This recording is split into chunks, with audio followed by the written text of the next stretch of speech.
Hello students, welcome back to all of you.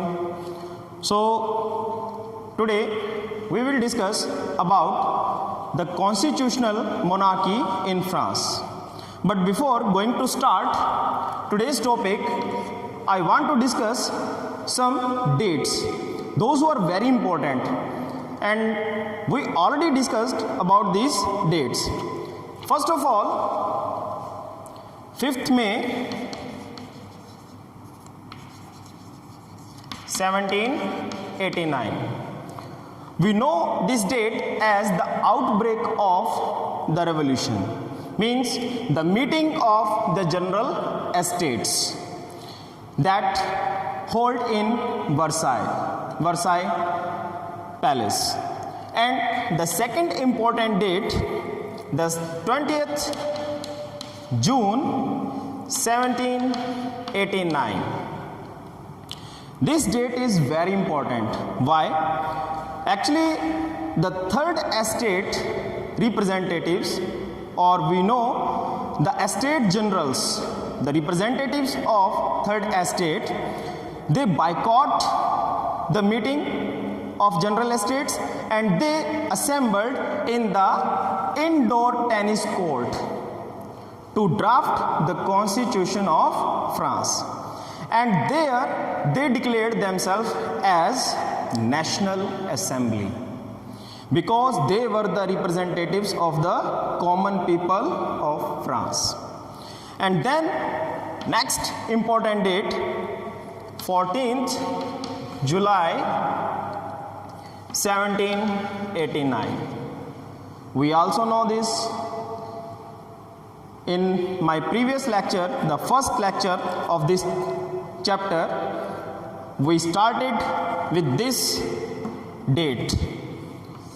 On this date, an incident took place and the people of France in capital city in Paris, they attacked over the Bastille, the prison. And then another important date that we discussed in previous lecture, 4th August 1789. On this date, the National Assembly passed the decree, an order to abolish the feudal system and unreasonable taxes that were imposed by the king over the third estate. Now, from these two dates, our next topic starts from these two dates. On 20th June, the formation, we know this date as the formation of National Assembly. And here, the National Assembly started limited the powers of king. Means on this date, National Assembly means third estate representatives. They limited the king's power and they abolished all the unreasonable taxes over the third estate people. Now, the National Assembly completed the draft in 1791 after 1 year. It took more than 1 year to draft the Constitution of France. After making the Constitution of France, the powers of monarch became limited. Powers of king limited, and these powers were divided between the three different institutions. Which three different institutions? Legislative, executive, and judiciary. And you know, the idea of separation of powers between these three institutions, it was given by the Montesquieu. in his book, The Spirits of the Law. Now, the France became the constitutional monarchy. Constitutional monarchy, even they have their constitution with king. So let's discuss this with a diagram that is also given in your book, how the peoples became the member of National Assembly. Actually, what happened when the constitution was drafted? So the people, there were the population of France, it was divided in two categories. Which two categories? Active citizens and passive citizens. First of all, the passive citizens.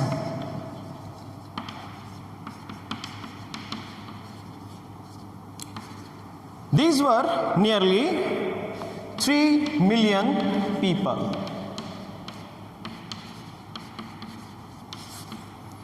3 million. And who were under this passive citizens category? The women, men below 25-year age, or children. So the men and women below 25-year age, all women and even children, they came under this passive category. And the active citizens,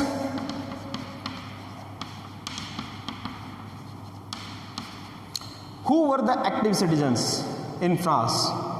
Active citizen, a person that is able to pay the tax that is equivalent to the 3-day wages of a daily wages laborer.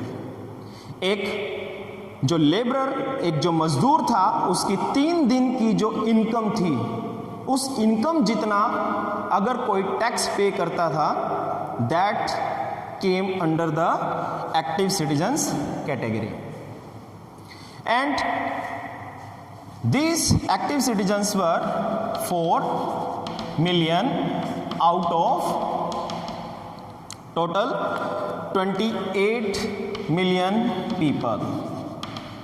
जो 28 million people थे, उनमें से 4 million people they were as the active citizens. And now from these active citizens, they elect the electors. Who became the electors? Elector कौन हो सकता था? Means as we know, the active citizens, जो एक daily wages labourer के 3 दिन की income के जितना टैक्स पे करता था, वो एक्टिव सिटीजन्स कैटेगरी में आता था. और ऐसे ही जो उससे ऊपर के और हाई टैक्स पे करते चले जाते थे, so they becomes the electors. They comes in the category of electors. And out of 4 million, they elect 50,000 electors. 50,000. Only men were there, no women. Okay, and out of these 50,000, they were elected by through voting. And out of these 50,000 men as electors, then they elect 745 members of National Assembly.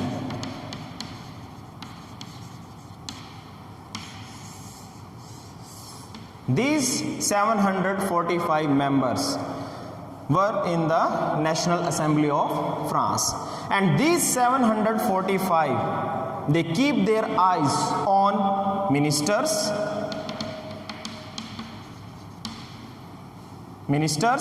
and over the king. Even after the powers of king limited by these 745 members as National Assembly, even after the king having the veto power. king can deny any kind of decision that was taken by the National Assembly. राजा के पास क्या था? Veto power. वो national assembly के किसी भी order को अपनी मर्जी से पास कर सकता था या फिर वो चाहे उसे कैंसिल कर सकता था।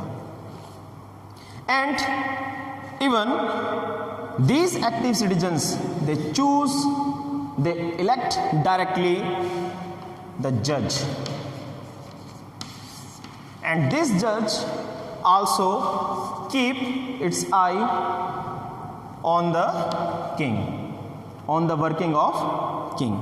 So this was the constitutional monarchy system in France. They have their constitution and even they have their king also, and king with veto power.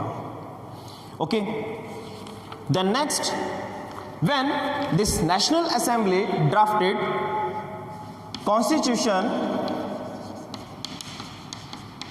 in 1791, this constitution gave powers to the citizens of France, and as in the preamble of any constitution, they also wrote their Declaration of Rights. It was known as the Declaration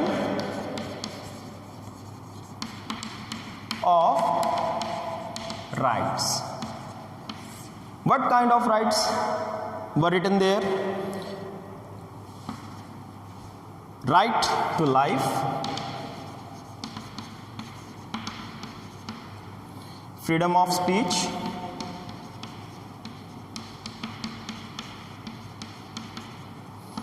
freedom of opinion, and equality before law. And not only these, so many other rights were given to the common people of France. And we know before 1791 all the rights, they were only for the first estate and second estate. The third estate people, they were denied to any kind of right, and they had to pay all kind of taxes, tithes. Now these rights were constitutionally granted to the common people, and these were established as natural and inalienable rights, and it was the responsibility of state to protect these rights. And that time, when the Constitution of France written, it was drafted, the maximum population of France was illiterate. So how could they know about their rights? So that time some painters, some artists, for example Le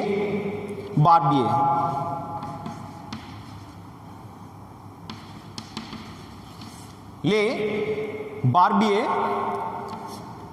in his paintings he paints some symbols, and these symbols give the information to the common people about their rights. What kind of symbols used by Le Barbier? First of all, in his paintings he used the broken chain.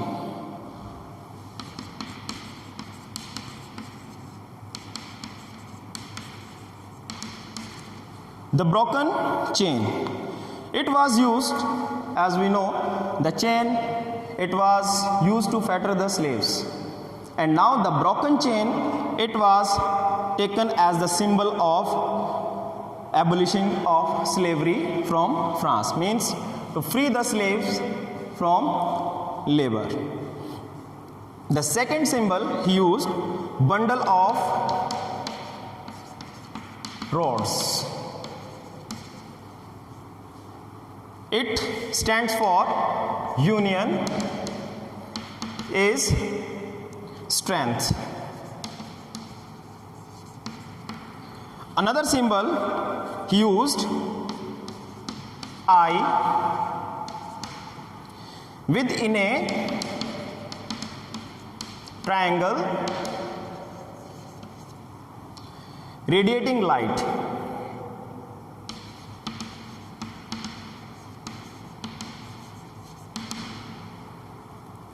I stands for knowledge, and the sun rays, they were symbolized as they are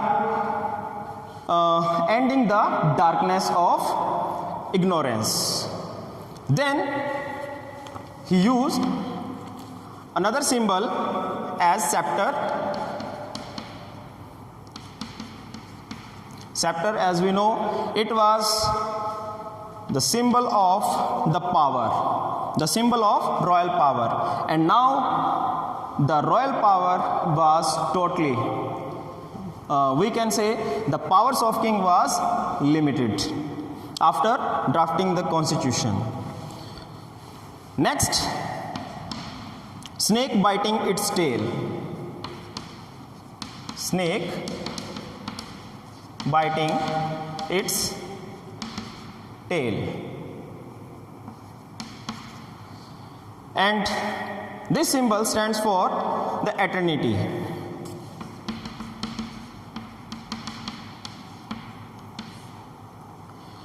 Eternity means unending time or the continuous progress. Next symbol he used, red Frisian cap. This symbol also stands for end of slavery, because this Frisian cap, it was worn by the slaves in France. Another symbol that he used, the combination of three colors. Which three colors? Blue, white and red. The combination of these three colors, it was shown in the dress of the different people worn by the French people, and these three colors stands for the national colors of France. As we know, these three colors are used in the flag of France. Next symbol, the wind woman.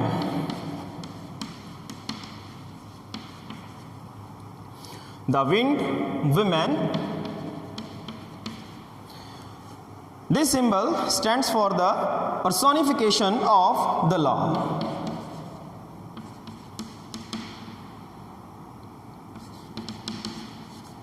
Personification of law means, personification means we can say मानवीयकरण, कि जो कानून था उसको एक जीवित व्यक्ति के तौर पे देखा गया, as a human being, the personification of law. Another symbol, the law tablet.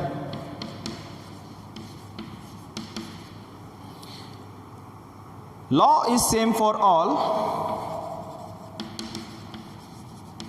same for all, and all are equal before law. Actually, all these symbols are given in your book, and even the rights, the Declaration of Rights, that is also given in brief. So you can check all these rights and all these symbols in your book. So dear students, it was all about the constitutional monarchy in the France, and how and what kind of rights given to the common people in France after the constitution drafted in 1791. So dear students, I think it is okay for all. So in next video we will discuss about the monarchy, how the people of France, how the government of France, they abolish the monarchy in France. So till then, goodbye.